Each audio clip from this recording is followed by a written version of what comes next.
नमस्कार, मैं हूं आपके साथ अंकिता पाल। बुलेटिन की शुरुआत करते हैं।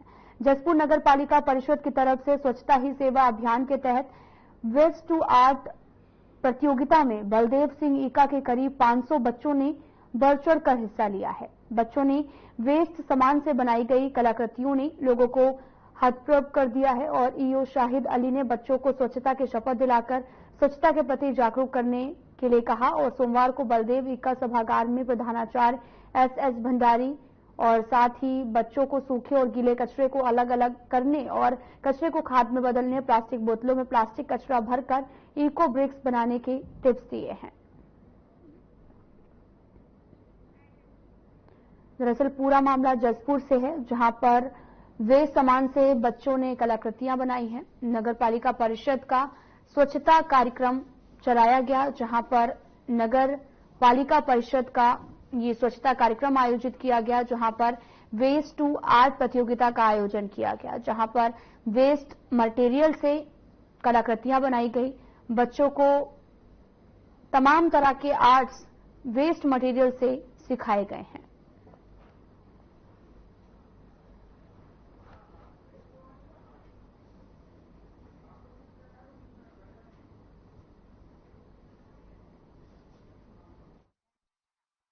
चौदह सितंबर से 2 अक्टूबर 2024 तक स्वच्छता ही सेवा पखवाड़ा चलाए जाने के आदेश सरकार द्वारा दिए गए थे। इसके क्रम में जो है स्वच्छता ही सेवा 2024 के अंतर्गत स्वच्छता की भागीदारी, संपूर्ण स्वच्छता और सफाई मित्र सुरक्षा शिविर का आयोजन किया जाना था, जिसके क्रम में नगर पालिका द्वारा ये पखवाड़ा आयोजन किया जा रहा है। हमारे द्वारा स्वच्छता सेवा के अंतर्गत सफाई सुरक्षा जो कर्मचारी हैं हमारे, उनके लिए शिविर लगाया गया। आज हमने जो है बलदेव सिंह इंटर कॉलेज में वहां के प्रिंसिपल साहब के साथ मिलकर प्रतियोगिता का आयोजन किया गया।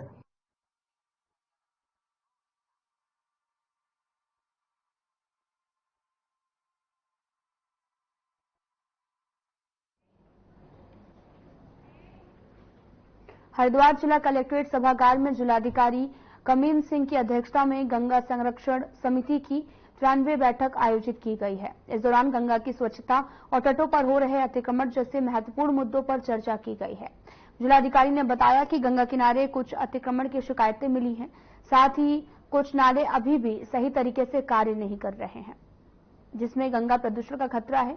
उन्होंने संबंधित अधिकारियों को भी निर्देशित किया कि गंगा में किसी भी प्रकार का अपशिष्ट न जाने पाए। इसके लिए नालों पर जाल लगाने, मूर्ति विसर्जन रोकने के लिए चेतावनी बोर्ड लगाने की जरूरत है। उन्होंने ये भी कहा कि गंगा के किनारे अतिक्रमण को चिन्हित किया, तत्काल हटाया जाएगा। इस प्रक्रिया में समिति के सदस्यों को भी सम्मिलित किया जाए।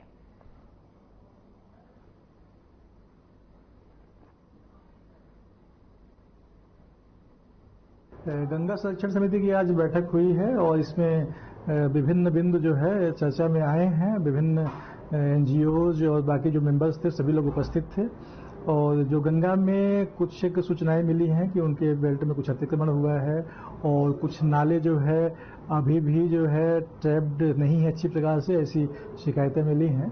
तो उन सभी पर निर्देश दिए गए हैं कि गंगा में किसी भी प्रकार का जो है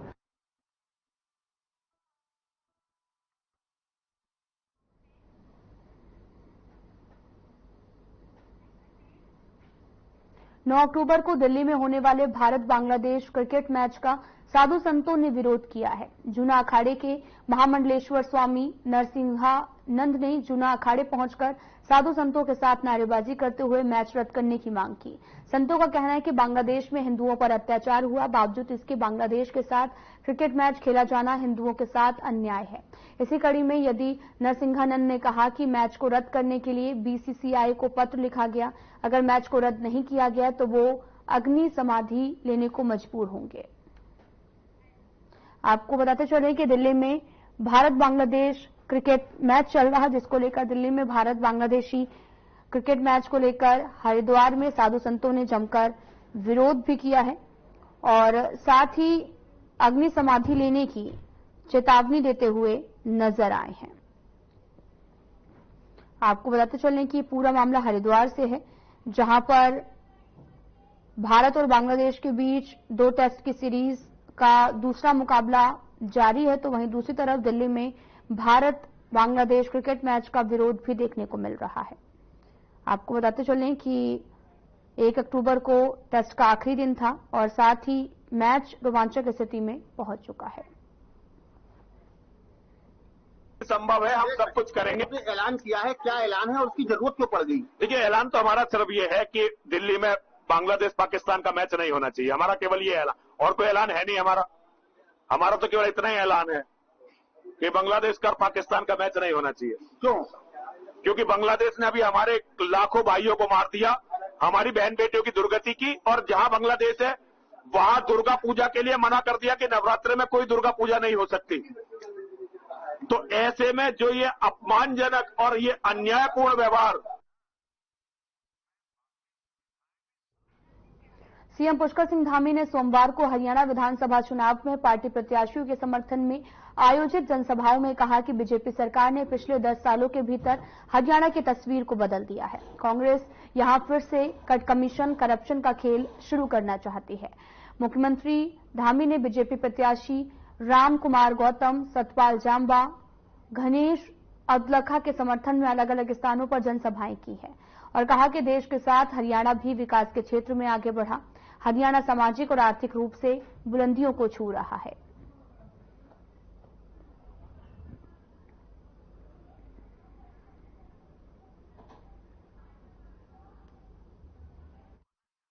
कांग्रेस है जिसके राज में आप सबको याद होगा सरकारी नौकरियों में पर्ची और खर्ची का सिस्टम चलता था भाइयों बहनों, जिसके कारण से हमारे अनेक युवा नौजवान भाई बहन, हमारे गरीब माता पिता के बेटे बेटियां जो योग्य होते थे, जिनके अंदर प्रतिभा होती थी, क्षमता होती थी, लेकिन उनका नंबर चयन में इसलिए नहीं आ पाता था कि वो पर्ची और खर्ची के सिस्टम में पिछड़ जाते थे और ऐसे प्रतिभावान छात्रों का हक मारा जाता था।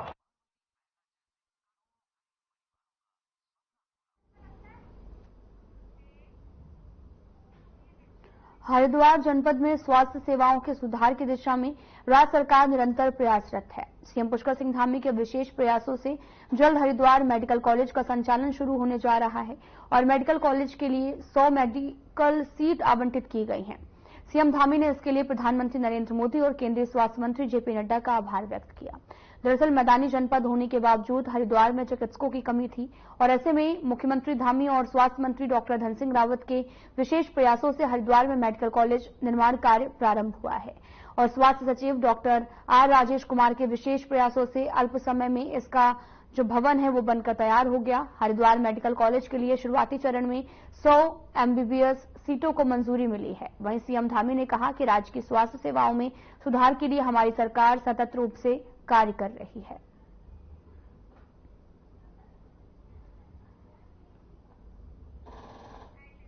आपको बताते चले कि 100 मेडिकल सीटों और साथ ही स्वास्थ्य सुधार की दिशा में सरकार लगातार काम कर रही है और साथ ही आपको तस्वीरें दिखा रहे हैं जहां पर सीएम धामी ने बड़ी सौगात दी है देहरादून को, जहां पर सीएम धामी ने आपको बताते चले कि बड़ी सौगात देते हुए स्वास्थ्य सुधार की दिशा में काम करने के लिए लगातार कहा है और साथ ही आपको ये भी बताते चले कि अब लोगों को ज्यादा दिक्कत नहीं होगी। स्वास्थ्य सुधार की दिशा में सरकार लगातार तत्पर है। प्रदेश में लगातार सशक्त भू कानून की मांग उठती जा रही है, जिस पर उत्तराखंड के सीएम पुष्कर सिंह धामी का कहना है कि उनकी सरकार वृद्ध भू कानून लाने जा रही है।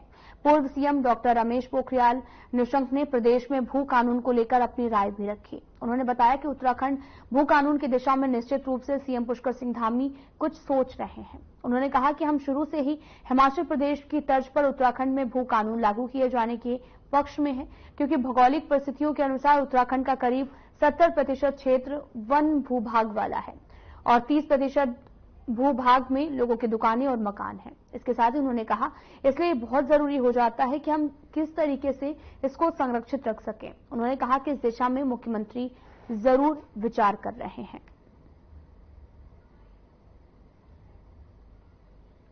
मुझे लगता है जो जिसकी आप चर्चा कर रहे हैं उस पर मुख्यमंत्री जी ने कुछ बोला है तो निश्चित वो सोच रहे हैं उस दिशा में लगता है कि बिल्कुल जरूरी है। और हम शुरू में हिमाचल की तरह इस में भी एक कानून के हमेशा पक्षधर रहे, क्योंकि हमारी जो परिस्थिति है इस उत्तराखंड राज्य की, यह लगभग 70% तो बड़ी क्षेत्र है।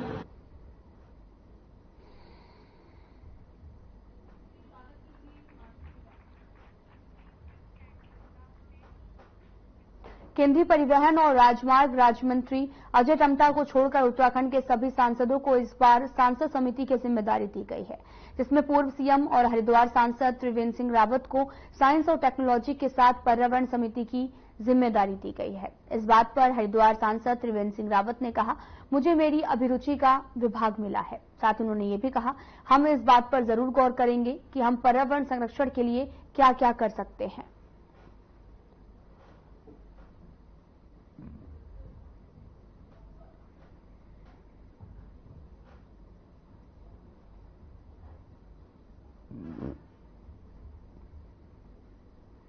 देखिए, मेरा रुचि का विषय है जो पर्यावरण है, उस पर मैं बहुत लंबे समय से काम भी करता हूं और मेरी अभिरुचि का विषय मुझे मिला है। तो निश्चित रूप से समिति के अंतर्गत हम क्या कर सकते हैं उस पर हम जरूर फोकस करेंगे कि हम पर्यावरण संरक्षण के लिए क्या क्या कर सकते हैं। खबर देहरादून से है, जहां पर बीजेपी का संगठन पर्व यानी कि सदस्यता अभियान पूरे देश में चल रहा है, जिसमें तमाम पदाधिकारियों नेताओं को अलग अलग लक्ष्य दिए गए हैं। वहीं दायित्वधारी मंत्रियों को प्रत्येक बूथ पर 100 सदस्यों को जोड़ने का लक्ष्य रखा गया। संस्कृति साहित्य एवं कला परिषद की उपाध्यक्ष मधु भट्ट ने बताया कि सदस्यता अभियान पार्टी की निरंतर प्रक्रिया है, जिसके तहत नए सदस्य और कार्यकर्ताओं को जोड़ा जाता है। उन्होंने कहा कि युवाओं पर द्वारा जो है वो बड़ी संख्या में पार्टी का सदस्य बनने के लिए उत्साह दिखाया जा रहा। युवा बड़ी संख्या में पार्टी की सदस्यता ले रहे हैं। उन्होंने भी इस अभियान के तहत नए सदस्य भी जोड़े हैं।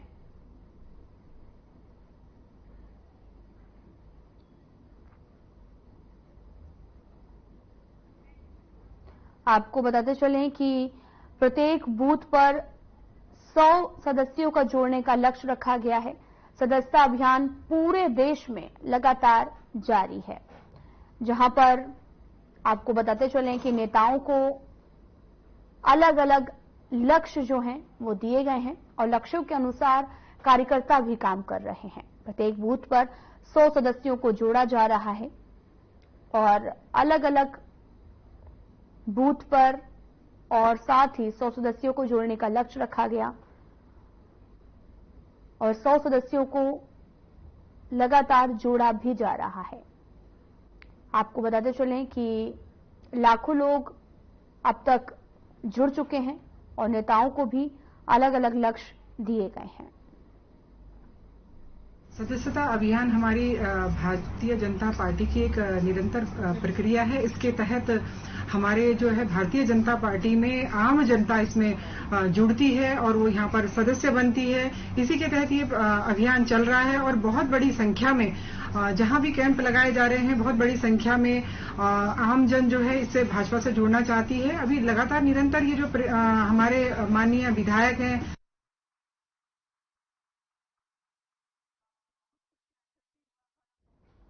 आम जनता की समस्याओं के निस्तारण के लिए सीएम पुष्कर सिंह धामी के निर्देश पर डीएम देहरादून हर सोमवार को जनता दरबार लगाकर कार्रवाई करते हैं। जनता दरबार में सभी समस्याओं के त्वरित निस्तारण भी किए जाते हैं। बीते सोमवार को डीएम ने जनता दरबार में 130 से भी ज्यादा शिकायतें प्राप्त की।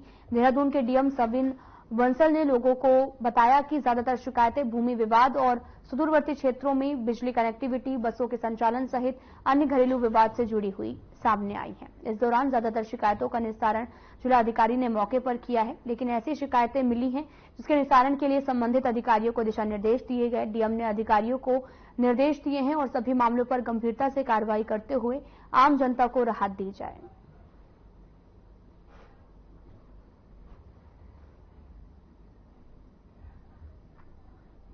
लेकिन लगभग 130 ग्रीवेंसेज आज प्राप्त हुई थी, जिसमें nature of complaints land dispute से लेके और जो सुदूरवर्ती क्षेत्र हैं वहाँ पे कनेक्टिविटी, बसेज संचालन, जो हमारे जहाँ पे बच्चे कम हैं स्कूल्स में, ग्रामीण एरियाज में, वहाँ पे सरकार की भी पॉलिसी है कि उनको सेंट्रलाइज करने का प्रयास किया जाए ताकि संसाधन जो हैं ठीक से उपयोग में लाए जा सकें, इकोनॉमीज ऑफ स्केल आ सके। और कुछ जो हमारी सोशल सर्विसेज हैं, कुछ प्रमाण पत्र जारी होते हैं, पेंशन लगती हैं, तो इस तरह के नेचर ऑफ कंप्लेंट्स रही हैं और ये हमारे सारे विभागीय अधिकारी इसी में मौजूद रहते हैं।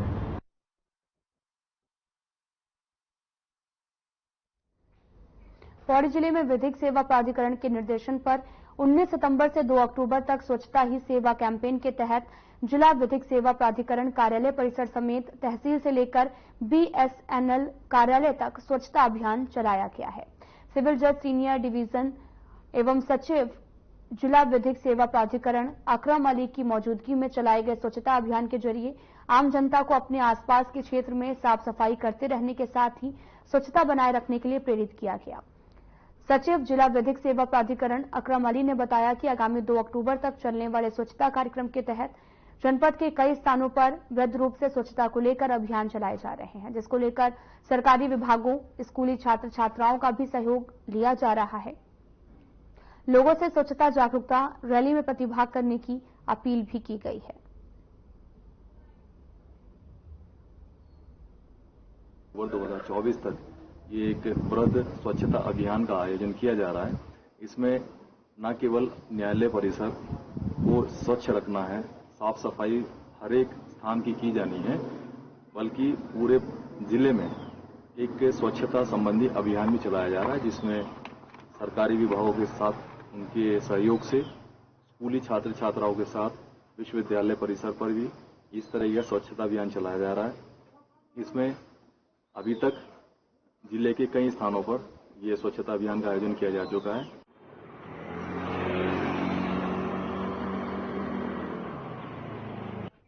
ऊर्जा क्षेत्र के तीनों निगमों में उपनल के माध्यम से कार्यरत संविदा कर्मी अपने नियमितीकरण को लेकर सरकार से मांग कर रहे हैं। विद्युत संविदा कर्मी एकता मंच के संयोजक विनोद कवि के मुताबिक हाईकोर्ट के नियमितीकरण के आदेश आने के बावजूद सरकार ने इस निर्देश में अब तक कोई भी ठोस कदम नहीं उठाया है और अब नियमितीकरण नियमावली 2024 बनाने जा रही है। और अपनी मांगों को रखते हुए उन्होंने कहा कि सरकार अपनी नियमावली में ऊर्जा जैसे महत्वपूर्ण क्षेत्र में कार संविदा कर्मियों जिन्हें 10 सालों से पूर्ण हो चुका है, उनके नियमितीकरण का लाभ देने के प्रावधान रखें, अन्यथा उग्र आंदोलन करने के लिए कर्मियों को बाध्य होना पड़ेगा।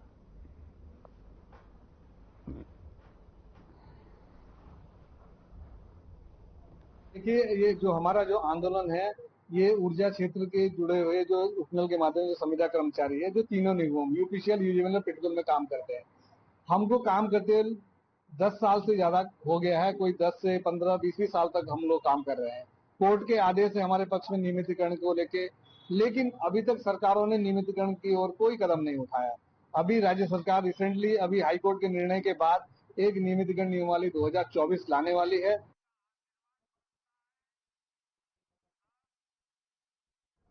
उत्तराखंड शिक्षा विभाग में एक बार फिर से अटैचमेंट को लेकर सवाल खड़े हो रहे हैं। शिक्षा मंत्री धन सिंह रावत ने खुद अटैचमेंट को लेकर पूरी रिपोर्ट तलब करने के निर्देश अधिकारियों को दिए हैं। आखिरकार किसकी सिफारिश पर अटैचमेंट हुए और क्या जिन शिक्षकों के अटैचमेंट हुए हैं वो गंभीर बीमारी से ग्रस्त हैं या नहीं, शिक्षा मंत्री धन सिंह रावत खुद इस मामले पर गंभीर नजर आ रहे हैं।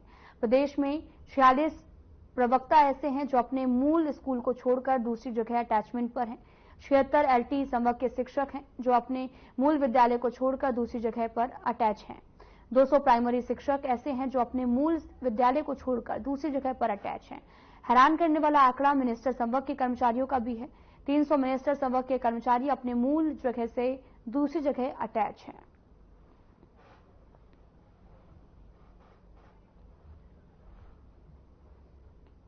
क्योंकि इसमें माननीय मंत्री जी द्वारा भी हाल में एक बैठक आहूत की गई थी, जिसमें उनके द्वारा एक तो जो अभी तक अटैचमेंट किए गए हैं शिक्षकों के और मिनिस्ट्रियल कर्मचारियों के, वो सूची तलब करी थी तो लगभग 600 के करीब थे। तो उनके द्वारा एक तो ये निर्देशित किया गया है कि कोई भी अटैचमेंट जो है शासन की अनुमति के बिना नहीं किया जाएगा और जो अटैचमेंट जो है जियो के अनुसार है, जो जेन्युइन केसेस है, वही अटैचमेंट किया जाए।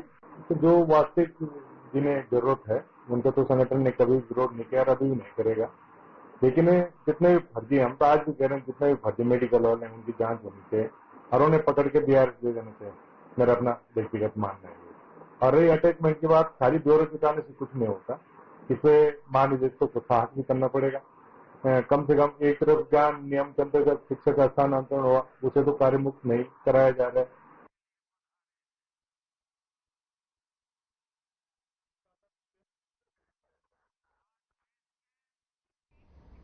देहरादून में सड़कों के जाम को देखते हुए पुलिस ने यातायात व्यवस्था को सुदृढ़ करने के लिए ठोस कदम उठाने का निर्णय लिया है। अब कहीं पर भी नो पार्किंग में खड़े वाहनों को ढोकर ट्रैफिक कार्यालय ले जाया जाएगा। वाहन स्वामी के विरुद्ध कार्रवाई की जाएगी। ट्रैफिक के बढ़ते दबाव को नियंत्रित करने के लिए देहरादून जनपद के नगर और देहात क्षेत्र में अलग अलग मार्गों पर पुलिस ने कार्रवाई का दायरा बढ़ा दिया है। वहीं SSP के मुताबिक नो पार्किंग जोन में खड़े वाहनों को टो करने के लिए अब 21 क्रेनें जो हैं वो संचालित की जाएंगी। क्रेनें बढ़ाने के लिए दून पुलिस ने शासन से अनुमति ली है और अब तक जनपद के मुख्य मार्गों पर कार्रवाई करने के लिए 9 क्रेनें संचालित की जा रही हैं।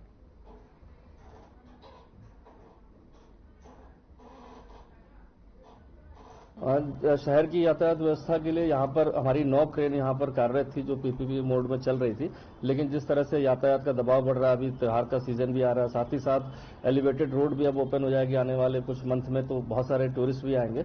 और खासकर जो देखा गया है कि सड़क किनारे गाड़ी खड़ी होने पर, चाहे 2 व्हीलर हो 4 व्हीलर हो, उसके कारण काफी यातायात में प्रबंधन में दिक्कत आती है।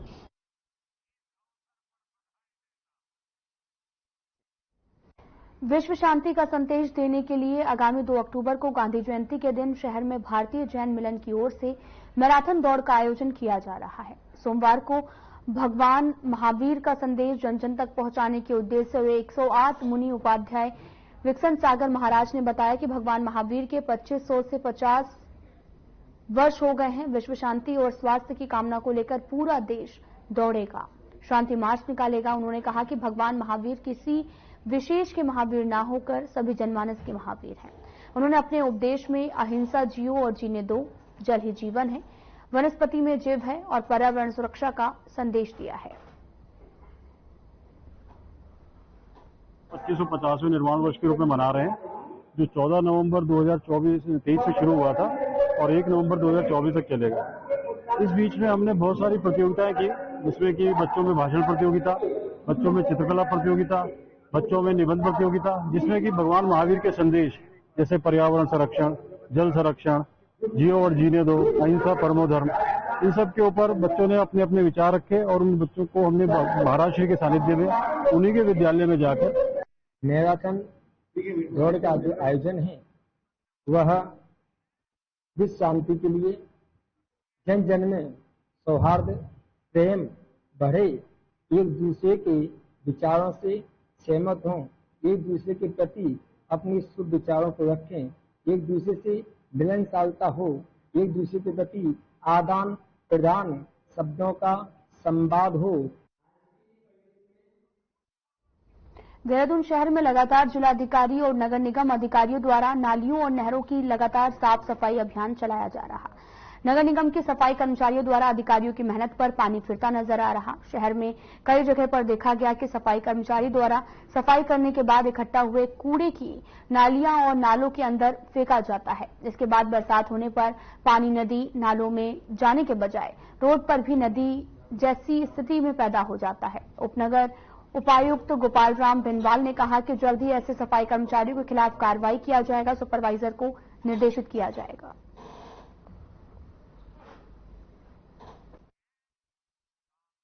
शहर को साफ और स्वच्छ करने के लिए लगातार अभियान जारी है और कर्मचारियों को भी सख्त निर्देश दिए गए हैं कि कहीं पर भी कूड़ा ना रहे। कंपनियों को भी सख्त निर्देश दिए गए हैं कि वो हर जगह से डोर टू डोर कलेक्शन करे कूड़े का। इसके बावजूद भी जो आप बता रहे हैं कि कुछ कर्मचारियों के द्वारा नालियों में या इस तरीके से कूड़ा डाला जाता है, तो ऐसे कर्मचारियों के विरुद्ध कार्रवाई भी की जाएगी।